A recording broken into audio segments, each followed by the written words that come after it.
Judges chapter 20. All the Israelites from Dan to Beersheba and from the land of Gilead left their homes and assembled together before the Lord at Mizpah. The leaders of all the people from all the tribes of Israel took their places in the assembly of God's people, which numbered 400,000 sword-wielding foot soldiers. The Benjamites heard that the Israelite had gone up to Mizpah. Then the Israelites said, "Explain how this wicked thing happened." The Levite, the husband of the murdered woman, spoke up. "I and my concubine stopped in Gibeah, in the territory of Benjamin, to spend the night. The leaders of Gibeah attacked me, and at night surrounded the house where I was staying. They wanted to kill me. Instead, they abused my concubine so badly that she died. I grabbed hold of my concubine and carved her up and sent the pieces throughout the territory occupied by Israel, because they committed such an unthinkable atrocity in Israel. All you Israelites, make a decision here." All Israel rose up in unison and said, "Not one of us will go home. Not one of us will return to his house. Now, this is what we will do to Gibeah. We will attack the city as the Lord dictates. We will take 10 of every group of 100 men from all the tribes of Israel, and 100 of every group of 1,000, and 1,000 of every group of 10,000, to get supplies for the army. When they arrive in Gibeah of Benjamin, they will punish them for the atrocity which they committed in Israel." So all the men of Israel gathered together at the city as allies. The tribes of Israel sent men throughout the tribe of Benjamin, saying, "How could such a wicked thing take place? Now hand over the good-for-nothings in Gibeah, so we can execute them and purge Israel of wickedness." But the Benjamites refused to listen to their Israelites brothers. The Benjamites came from their cities and assembled at Gibeah to make war against the Israelites. That day the Benjamites mustered from their cities 26,000 sword-wielding soldiers, besides 700 well-trained soldiers from Gibeah. Among their army were 700 especially trained left-handed soldiers. Each one could sling a stone and hit even the smallest target. The men of Israel, not counting Benjamin, had mustered 400,000 sword-wielding soldiers, everyone an experienced warrior. The Israelites went up to Bethel and asked God, "Who should lead and charge against the Benjamites?" The Lord said Judah should lead. The Israelites got up the next morning and moved against Gibeah. The men of Israel marched out to fight Benjamin. They arranged their battle lines against Gibeah. The Benjamites attacked from Gibeah and struck down 22,000 Israelites that day. The Israelite army took heart and once more arranged their battle lines in the same place where they had taken their positions the day before. The Israelites went up and wept before the Lord until evening. They asked the Lord, "Should we again march out to fight the Benjaminites, our brothers?" The Lord said, "Attack them." So the Israelites marched toward the Benjaminites that next day. The Benjaminites again attacked them from Gibeah and struck down 18,000 sword-wielding Israelite soldiers. So all the Israelites, the whole army, went up to Bethel.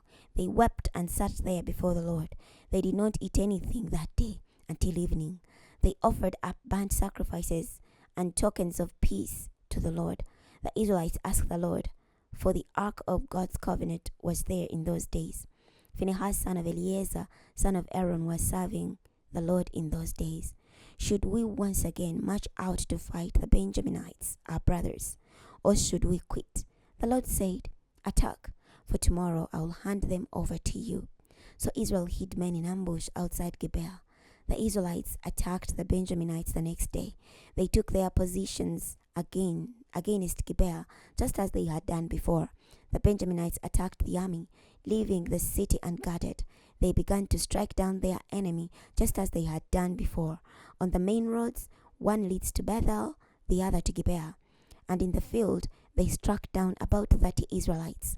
Then the Benjaminites said, "They are defeated just as before." But the Israelites said, "Let's retreat and lure them away from the city into the main roads." All the men of Israel got up from their places and took their positions at Baal-Tamar, while the Israelites, hiding in ambush, jumped out of their places west of Gibeah. 10,000 men, well-trained soldiers from all Israel, then made a frontal assault against Gibeah. The battle was fierce, but the Benjaminites did not realize that disaster was at their doorstep. The Lord annihilated Benjamin before Israel. The Israelites struck down that day 25,100 sword-wielding Benjaminites. Then the Benjaminites saw they were defeated. The Israelites retreated before Benjamin because they had confidence in the men they had hid in ambush outside Gibeah. The men hiding in ambush made a mad dash to Gibeah. They attacked and put the sword to the entire city. The Israelites and the men hiding in ambush had arranged a signal.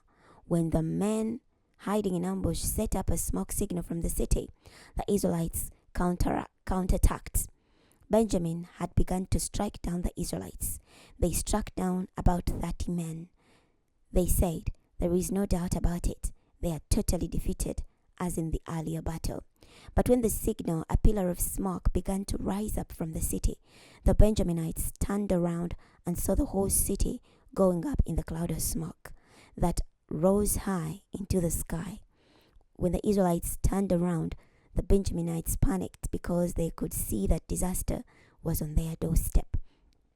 They retreated before the Israelites, taking the road to the wilderness, but the battle overtook them as men from the surrounding cities struck them down. They surrounded the Benjaminites, chased them from Nohah, and annihilated them all the way to a spot east of Geba. 18,000 Benjaminites, all of them capable warriors, fell dead. The rest turned and ran toward the wilderness, heading toward the cliff of Rimmon. But the Israelites caught 5,000 of them on the main roads. They stayed right on their heels all the way to Gidom and struck down 2,000 more. That day, 25,000 sword-wielding Benjaminites fell in battle, all of them capable warriors. 600 survivors turned and ran away to the wilderness, to the cliff of Rimmon. They stayed there 4 months. The Israelites returned to the Benjaminites' towns and put the sword to them. They wiped out the cities, the animals, and everything they could find. They set fire to every city in their path. Chapter 21. The Israelites had taken an oath in Mizpah, saying, "Not one of us will allow his daughter to marry a Benjaminite." So the people came to Bethel and sat there before God until evening, weeping loudly and uncontrollably. They said, "Why, O Lord God of Israel, has this happened in Israel? An entire tribe has disappeared from Israel today." The next morning the people got up early and built an altar there. They offered up burnt sacrifices and token of peace. The Israelites asked, "Who from all the Israelite tribes has not assembled before the Lord?" They had made a solemn oath that whoever did not assemble before the Lord at Mizpah must certainly be executed. The Israelites regretted what had happened to their brother Benjamin. They said, "Today we cut off an entire tribe from Israel. How can we find wives for those who are left? After all, we took an oath in the Lord's name not to give them our daughters as wives." So they asked, "Who from all the Israelite tribes did not assemble before the Lord at Mizpah?" Now it just so happened no one from Jabesh Gilead had come to the gathering. When they took roll call, they noticed none of the inhabitants of Jabesh Gilead were there. So the assembly sent 12,000 capable warriors against Jabesh Gilead. They commanded them, "Go and kill with your swords the inhabitants of Jabesh Gilead, including the women and little children. Do this. Exterminate every male, as well as every woman who has had sexual relations with a male, but spare the lives of any virgins." So they did as instructed. They found among the inhabitants of Jabesh Gilead 400 young girls who were virgins. They had never had sexual relations with a male. They brought them back to the camp of Shiloh in the land of Canaan. The entire assembly sent messengers to the Benjaminites at the cliff of Rimmon and assured them they would not be harmed. The Benjaminites returned at that time, and the Israelites gave to them the women they had spared from Jabesh Gilead, but they were not enough to go around. The people regretted what had happened to Benjamin because the Lord had weakened the Israelite tribes. The leaders of the assembly said, "How can we find wives for those who are left? After all, the Benjaminite women have been wiped out. The remnant of Benjamin must be preserved. An entire Israelite tribe should not be wiped out. But we can't allow our daughters to marry them." For the Israelites took an oath, saying, "Whoever gives a woman to a Benjaminite will be destroyed." However, there is an unusual festival to the Lord in Shiloh, which is north of Bethel, east of the main road that goes up from Bethel to Shechem, and south of Lebanon. So they commanded the Benjaminites, "Go hide in the vineyards, and keep your eyes open.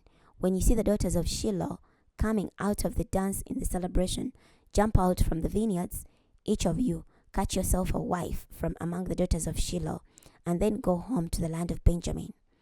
When their fathers or brothers come and protest to us, we'll say to them, 'Do us a favor and let them be, for we could not get each one a wife through battle.' Don't worry about breaking your oath. You would only be guilty if you had voluntarily given them wives." The Benjaminites did as instructed. They abducted 200 of the dancing girls to be their wives. They went home to their own territory, rebuilt their city, and settled down. Then the Israelites dispersed from there to their respective tribal and clan territories. Each went from there to his own property. In those days, Israel had no king. Each man did what he considered to be right. This marks the end of the book of Judges. Next time, we're going to be starting the book of Ruth. I'll see you then.